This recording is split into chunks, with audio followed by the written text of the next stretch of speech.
In the early 1990s, something disturbing began happening in the coastal city of Port Elizabeth. At first, it looked like the kind of cases police deal with all the time.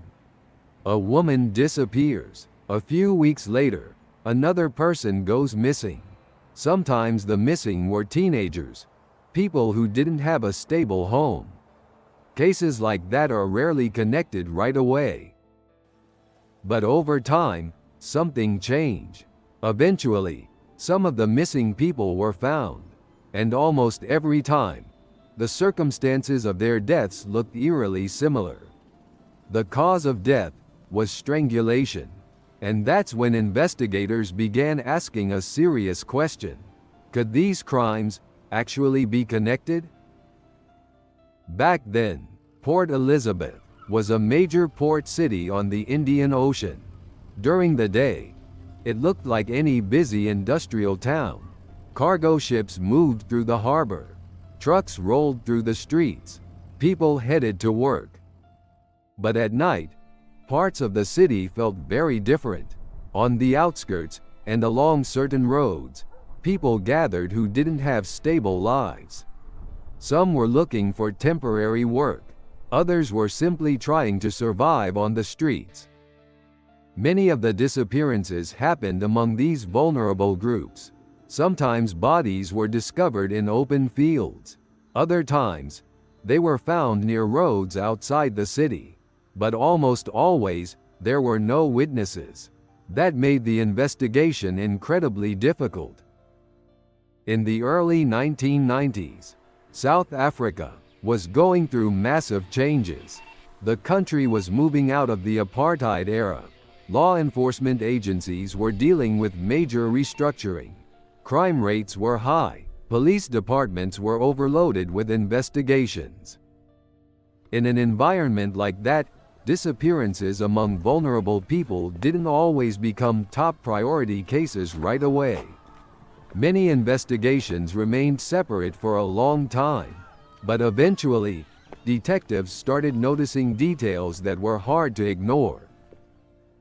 The man who would later become connected to this investigation was born in 1966. His childhood was deeply troubled. During the court proceedings, it became known that when he was an infant, he and his sister were left without adult supervision for a period of time. Later, they were placed under the care of another adult. The home environment he grew up in was not safe. Testimony during the trial revealed that he experienced severe abuse growing up, including physical and sexual violence. Psychologists later explained that experiences like this can have a profound impact on a developing personality. However, experts also emphasized an important fact. Most people who grow up in extremely difficult conditions do not become violent criminals. Through the early and mid-1990s, the killings continued. The victims included prostitutes and young boys. Many of them were among the most vulnerable members of society. Some had no permanent housing. Others were living or working on the streets. Almost every crime happened at night, and investigators kept running into the same problem. There were no witnesses, but gradually, similarities began to appear. Several victims had the same cause of death, strangulation. Their bodies were found along roads or in isolated areas. At that point, investigators began asking a new question. If these crimes were being committed by the same person, how many victims could there actually be? By the mid-1990s, police decided to review a number of unsolved cases. Detectives began comparing the circumstances of disappearances, the causes of death, the locations where bodies were found. Certain patterns appeared again and again. Cause of death, strangulation. Victims, vulnerable individuals. Locations, roadsides and the outskirts of the city. Slowly, it became clear that these crimes might be part of a single series. which meant one thing: there might be a serial killer operating in the city. Once that possibility became clear, the investigation became more focused. Detectives began analyzing older cases again. Witnesses were interviewed. Possible connections between victims were examined. Some witnesses remembered seeing men offering rides to people late at night. These reports were vague, but they helped investigators narrow their focus. Eventually, a name began appearing in the investigation files. That man was Stuart Wilkin.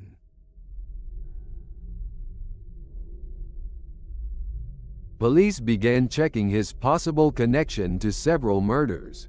Detectives reviewed his movements, his contacts, and any possible links to the victims. As the investigation continued, more and more coincidences appeared. Those coincidences became harder and harder to ignore. By early 1997, police believed they had enough evidence to act. On January 31, 1997, an operation was carried out. Police arrested Stuart Wilkin. After the arrest, interrogations began. During the investigation, he admitted involvement in several killings. The court ultimately convicted him of 7 murders. The trial attracted major public attention. Prosecutors presented evidence of a series of murders committed during the 1990s. The victims were vulnerable people, many living on the streets. Psychiatrists testified about his childhood and psychological condition, but the court determined that he understood the consequences of his actions. The court found Stuart Wilkin guilty of 7 murders. He received 7 life sentences. The judge even noted that if the death penalty had still existed in South Africa, it might have been considered. But by that time, capital punishment had already been abolished in the country. The crimes committed in Port Elizabeth during the early and mid-1990s became one of the most disturbing criminal cases of that era. The investigation showed how difficult it can be to catch a killer when the victims come from the margins of society.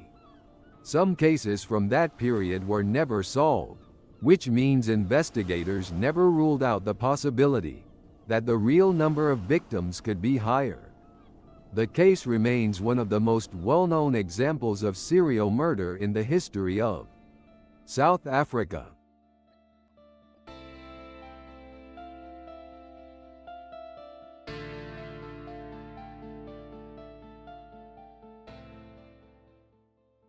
What do you think?